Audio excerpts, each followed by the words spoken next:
Awal cerita, An Boyang, wanita tunggal yang memiliki anak kurang sempurna, memilih untuk bekerja sebagai baby sister nenek kaya raya bernama Wang Aeryong.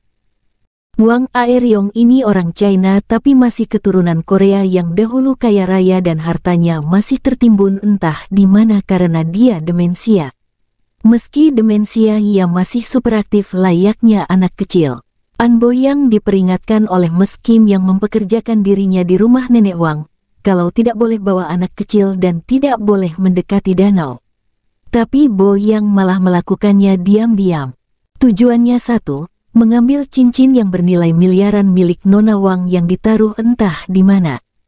Pengasuh nenek Wang sebelumnya selalu meninggal terjatuh di danau. Hal tersebut yang membuat warga desa tidak menyukai setiap kali orang baru datang. Mereka tahu bahwa dalam danau ada penunggunya, dan Boyang sudah diperingatkan namun tidak percaya. Apakah dalam danau tersebut ada hantu? Apakah cincin tersebut akan ketemu dan loloskan Boyang dan anaknya yang kecil dari teror maut?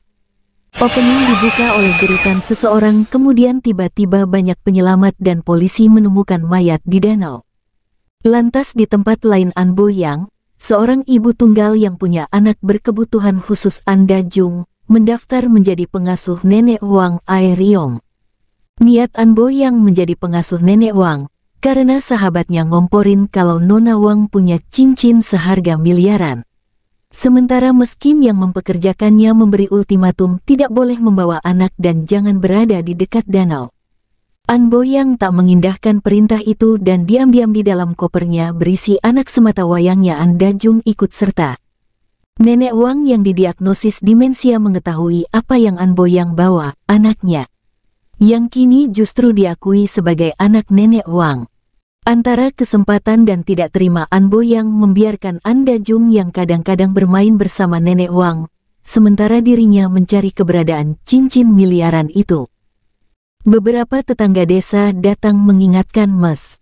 Kim agar tidak terus-terusan membawa orang asing, karena banyak yang merenggang nyawa di danau. An Boyang yang melihat Ms. Kim dan Choi In-suk yang bersih tegang penasaran. "Cepat pergi sebelum kau kesurupan," ucapnya berbisik kepada An Boyang.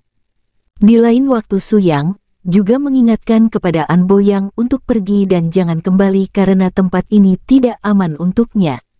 Ia bisa kehilangan segalanya. Tapi lagi-lagi dia belum patah semangat. Ia terus berusaha menemukan cincin itu dan anaknya yang terus diajaknya bermain. Di sini paling missnya ya, nggak pernah lihat mereka makan. Adanya kejar-kejaran, dan terus berusaha menemukan cincin sembari sesekali hantu muncul. Hantu penunggu danau mah udah biasa ya. Beneran itu hantu penunggu danau yang usianya udah dewasa, tapi ternyata ada kisah di dalamnya. Masih mamang juga sih, apakah itu anak nenek Wang yang meninggal kecebur danau atau bukan kemudian menjadi hantu? Karena ada bagian ending yang menjawab semua pertanyaan. Rekaman video dari An Boyang yang dianalisis oleh pihak kepolisian itu memperlihatkan nenek Wang bukan marah kepada dirinya, melainkan pada sosok gadis kecil yang sudah tidak terawat wajah dan badannya. Kira-kira usianya juga se-An Da-jung. Yang dikisahkan, ternyata nenek Wang itu pernah punya anak, anaknya meninggal jatuh ke danau. Karena kesenggol akar saat sang ibu sibuk bertelepon dan mengajak anaknya bersembunyi main petak umpet. Sehari An Boyang tinggal masih aman, kemudian hari selanjutnya teror berlangsung. Ada hantu yang tiba-tiba datang, kadang anaknya yang sedang main petak umpet dengan nenek Wang mengagetkan. Ditambah keadaan rumah yang suram dan terpencil, bikin yang nonton makin merinding. Lama-kelamaan Ms. Kim tahu bahwa Boyang membawa seorang anak dan anaknya hilang entah di mana. Ia seperti kerasukan dan hilang kesadaran saat diusir Ms. Kim. Dia justru mengambil vas bunga dan membenturkannya ke kepala Ms. Kim yang akhirnya hilang kesadaran. Ia terus berusaha mencari anaknya. Akankah An Da-jung ketemu? Bagaimana seseorang tahu bahwa dia berniat mengambil sesuatu dari rumah itu dengan tulisan "pencuri" di dinding? Belum lagi Nyonya Wang tiba-tiba ditemukan di waduk karena hampir tenggelam. Bagaimana dengan Ms. Kim, apakah dia akan bangun atau justru sebaliknya? Apakah cincin miliaran itu akan ditemukan oleh An Bo Yang?